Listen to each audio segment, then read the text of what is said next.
I wanted to mention something else we have from these days, and it's about Sergio Ramos. Legend of the game, Real Madrid legend. He spent the last months of his career at Rayados in Mexico, Monterrey.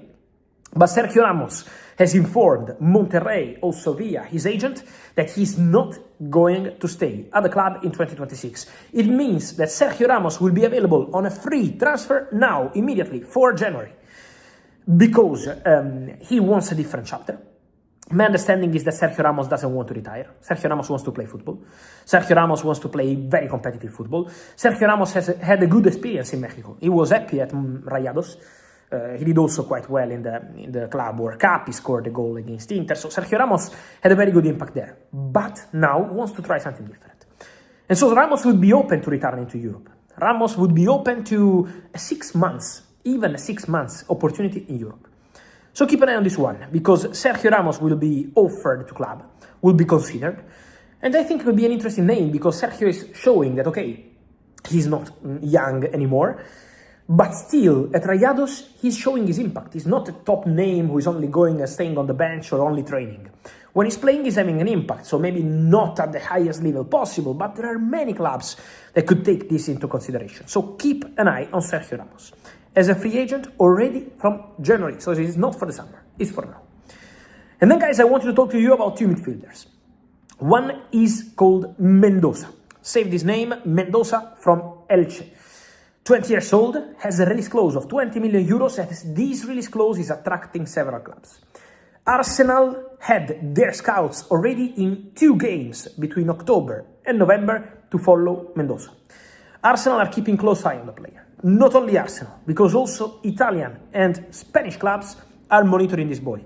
Again, Spanish, quality player, 20 years old. Again, 20 million euros could be a bargain. Arsenal are very good with these opportunities.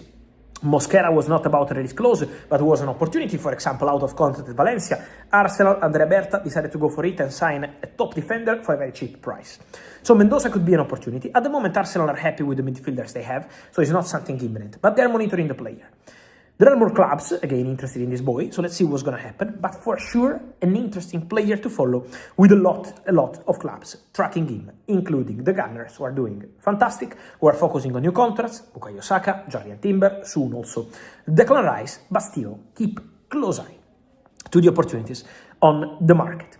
And when we say opportunities, guys, Andre Curi, who is the agent of Estevao, but also the agent of Ederson, the midfielder from Atalanta, sent a message in the recent days. And the message coming from the agent of Ederson, Brazilian midfielder, great intensity, great energy, a player who's been in the list of Manchester United for a long time. He was on target for Man United 1 year ago. Then it was not possible in January 2025 to get a deal done with Atalanta. First, as I told you a few days ago, and also for Vinicius Junior. For Arsenal, guys, the focus is on contracts, because Arsenal did a fantastic job in the summer transfer window. Arsenal will have a new man as part of their recruitment team, and it's going to come from Italy, so same as Andrea Berta, who was the director at Atletico de Madrid, but he's Italian. And another Italian man is coming at Arsenal, and is Maurizio Micheli. Maurizio Micheli is one of the key figures at Napoli now. He's going to leave the club with immediate effect. He's already communicated his intention to go to Arsenal. But Micheli is one of those men who, together with the former director Cristiano Giuntoli, was one of the men who helped Napoli build some of their best signings in the recent years, going from Kvaratskhelia, from Kim Min-jae. So always a leading figure when it's time to scout players and decide who is the right signing. Well, you can imagine signing players like Kim Min-jae, players like Kvaratskhelia. Not bad at all. And so Maurizio Micheli is going to Arsenal. Meanwhile, Arsenal are working on new contracts. For Arsenal, contracts are very, very important. We saw that because they extended the contract of William Saliba. They did a very good job with Miles Lewis Kelly, with Ethan Nwaneri. So Arsenal are always on point when it's about new contracts. And I wanted to mention 3 more. So for Bukayo Saka, Arsenal are making very good progress. There is a negotiation ongoing, but the exchange is quite positive between Arsenal and Bukayo Saka's camp over new contract. Saka wants to stay. Arsenal obviously wants Saka to stay. So the conversation is very good at this stage between Saka and Arsenal. Jarry and Timber, conversations underway between the Dutch defender and Arsenal over new contracts. So also in this case, the talks are ongoing. Arteta is a big fan of the player. Timber is helping in several positions. Arsenal believe that his potential is still huge. So he is already doing fantastic, but he can do even better in the future. And so Arsenal want to give him a new deal as soon as possible. And the conversation is well underway with Bukayo Saka and with Jarry and Timber. So let's follow these two situations because Arsenal are really working hard on these two. And then what's next? Now the priorities are Saka, Timber. Don't forget that they also gave a new salary to David Raya, same length of the contract but higher salary to make him happy. He was already happy, but to make him happier and to reward him as he deserved, as David Raya is doing fantastic for Arsenal this season. And not only, after all of this, so not today, not tomorrow, it's going to take time, but in Arsenal plans, there is also the idea to offer a new contract to Declan Rice. So Arsenal also want to discuss with Declan Rice and offer him a new deal. It's part of the plans, it's part of the conversation, so let's follow that situation because also Declan is going to be one of the names being mentioned internally for a new deserved contract. Wanted to close this video on midfielders, guys, as many of you keep asking me, there is a lot of confusion in the media. Who is the dream target for Manchester United and midfielder? My information, guys, remains that there are several names, and we will discuss. It's not to predict the future, it's to tell you what's happening today. And as of today, there is still nothing advanced with any club for January. The feeling of those close to Marc Guéhi is that the most likely outcome of this story is a move in the summer, on a free transfer, staying at Crystal Palace until the end of the season, and then join his favorite club in the summer. There is Liverpool in the race, there is Bayern in the race, there are more English clubs, including Man City, also calling. Barcelona and Real Madrid just made some calls to understand the situation already at the end of October, beginning of November. We will see in case they decide to enter the race officially or not. But for Guéhi, there is a lot of interest. Liverpool already had a deal agreed on deadline day, and then it collapsed because of what we know. But Liverpool remain in the race for Guéhi, so there are many clubs interested in the player. But at the moment, the most likely outcome is a summer move. Then, I say for now, because in the market you never know, and maybe any moment any club can arrive in January, maybe because of injuries, maybe because of problems, put the money on the table and try to sign the player from Palace already in January.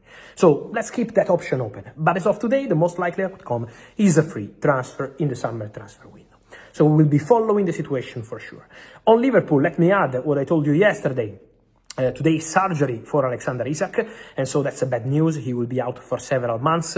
Liverpool will now assess what to do in the January transfer window, but there is a possibility, as I told you yesterday, Liverpool will enter the market. We will see whether it's going to be for one or two positions, but Liverpool are considering the possibility to enter the January transfer window. And so good luck to Alexander Isak, who will be out for some time. And then, guys, stay connected on the Antoine Semenyo situation, because Man United have made a decision. That's internal, but also public.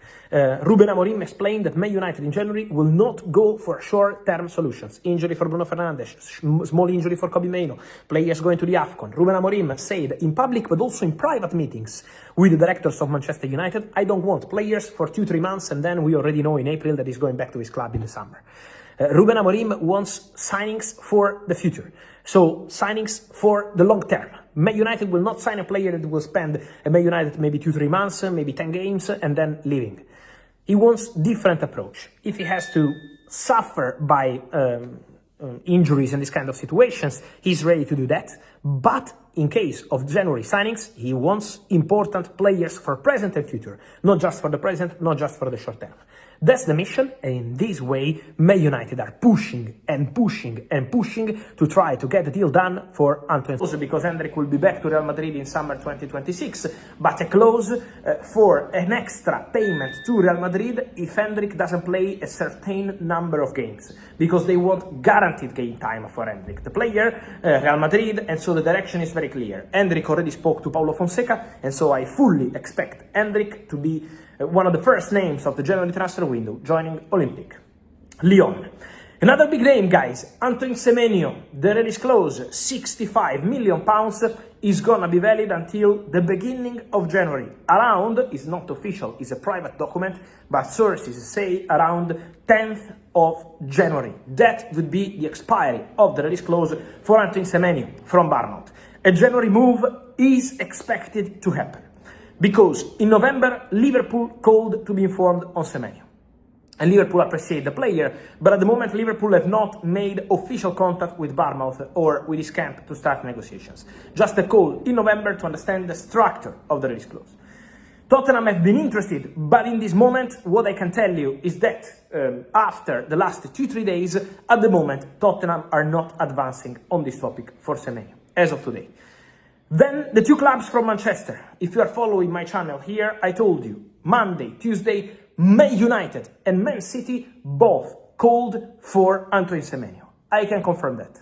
Man City and Man United are both involved in the conversation for Antoine Semenyo. So United are in the race, eventually to have Semenyo to play in different positions, can play in the current system for Ruben Amorim, or eventually they can change the system and Semenyo could be still an important player with a different kind of tactical approach. And then there is Manchester City looking for a winger in 2026. Semenyo is not the only name on their shortlist. Man United already had Semenyo on their list in the summer, but then they invested on Mbeumo and Cunha. But Amorim is a big fan of Antoine Semenyo, and Man City are also there, with their management very interested in the player. So City and United fully involved. Liverpool made a call in November. Tottenham liked the player, but at the moment the deal is still not advancing. So let's see what's going to happen, because remember, the clause is there, £65 million. So it's on Semenyo to decide what he wants to do. And these conversations with the clubs are going to be important to understand his future. But remember, the clause is expiring on the 10th of January. So it's going to be a crucial moment very soon to decide the future of Antoine Semenyo. In these conversations, guys, usually players also want to understand about the managers.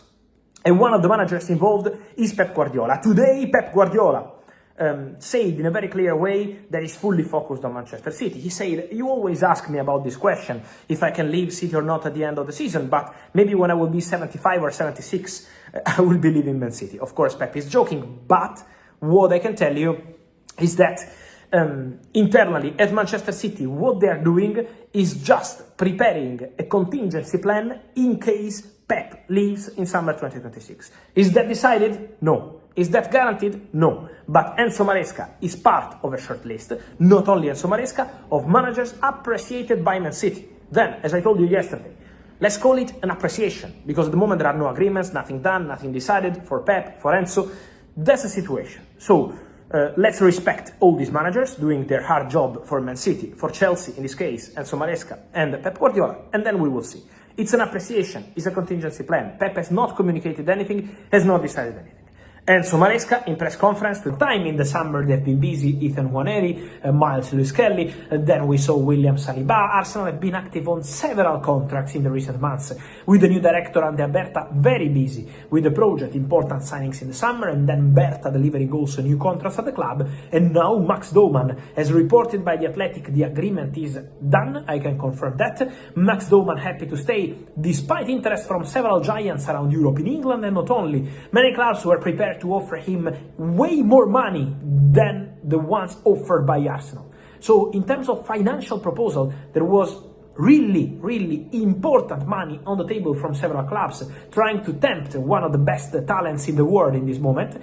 Max Doman is special, guys. You already saw him performing with the first team of Arsenal, already playing under Mikel Arteta as a coach, 2009. That's really impressive. And now the contract is ready. And so, amazing news for Arsenal. And as I always repeat, when you extend the contract, it's not just about keeping the player. It's about showing trust in the project. It's going to influence many other young players in the academy at Arsenal to see the trust from a talent like Max Doman in Arsenal project. So, very good news for the Gunners.